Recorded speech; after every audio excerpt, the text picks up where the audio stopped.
Hello guys, it is currently 1:15। हमें सुबह उठना है एट 6:45 एक्चुअली, क्योंकि हमें कुछ नहीं आता। एक चैप्टर तो मैंने अभी तक पढ़ा भी नहीं है जिसको मेरे को सुबह पढ़ना है, फिर रिविजन करनी है। And by 8 we have to leave our house because my centre is in Rohini, DPS Rohini, which takes about 1 hour to reach, but obviously कर 1.5 hour बिकॉज बोर्ड्स हैं। एंड या मेरे को अभी से इस बात का स्ट्रेस हो रहा है कि मेरे को कल इनफ नींद नहीं मिलेगी, तो मेरे को सो जाना चाहिए था। मेरे को एक्चुअली सुबह पढ़ लेना चाहिए था जो मैंने नहीं पढ़ा, but it is what it is. अब तो हो गया। सुबह सुबह वाइट मॉन्स्टर होपफुली आ जाए और मैं इसको पी लूँ, क्योंकि उसके बिना तो मेरे को भगवान खुदा आ भी जाए तो भी नहीं बता सकता।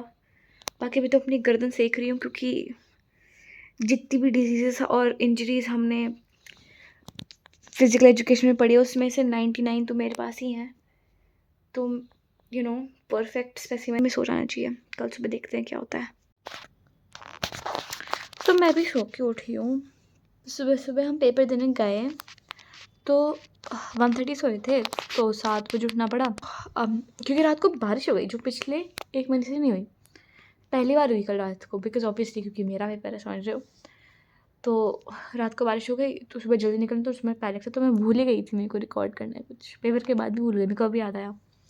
तो पेपर तो बहुत आसान था, मतलब 3 घंटे का पेपर मैं 1.5 hour में ख़त्म करके बैठी हुई थी। बस वहाँ पर कुछ करने को नहीं था, और इतनी ज़ोर ज़ोर से बादल गरज रहे थे बाहर, अगर तुम देख पा रहे हो तो। बहुत ही मतलब कैसे करूँ मैं जूम, पता ही नहीं, बहुत ही क्रेज़ी मौसम हो रखा है।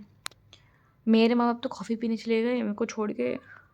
एनीवेज़, अब मेरा है परसों फिज़िक्स का, जिसका मुझे कुछ भी नहीं आता लाइक। तो हमको उसके लिए पढ़ना पड़ेगा। मैं तो आँखें फिर से सो गई थी अभी अब उठी हूँ, कुछ 6 बज रहे हैं। बट लाइक या अगर तुम मेरे आँखों से बता पा रहे हो तो भाई मैं ख़त्म हो चुकी हूँ, मेरे से नहीं होगा ये सब कुछ। और लाइक पहले जेई देना, फिर एक और पेपर था बीच में, फिर प्रैक्टिकल्स देना, बोर्ड्स देना, फिर वापस जेई देना, फिर बाकी कॉलेजेस के एग्ज़ाम्स जाएंगे। भाई मैं पगला चुकी हूँ, मेरे से नहीं हो रहा है ये, बट हमको करना पड़ेगा। ऑप्शन तो है नहीं। तो सिर दर्द हो रहा है मेरा, गर्दन दर्द हो रही है, क्योंकि सर्वाइकल भी तो मुझे ही है। अरे भाई इतना लिख के मेरा रिस्ट में इतना दर्द हो गया। भाई मैं तो एक क्रेज़ी चीज़ बता, मैं भूल ही गई। तो मतलब मेरा सेट था 4 एंड मैं हूँ लाइक दिल्ली रीजन में, राइट। तो एंड फिर हमको पेपर के बाद पता लगा कि सबका सेट 4 था। लाइक यूजुअली होता है ना कि 4 सेट्स होते हैं ना, ऐसे मतलब सबका शफल होता है, नहीं, सबका सेम सेट था।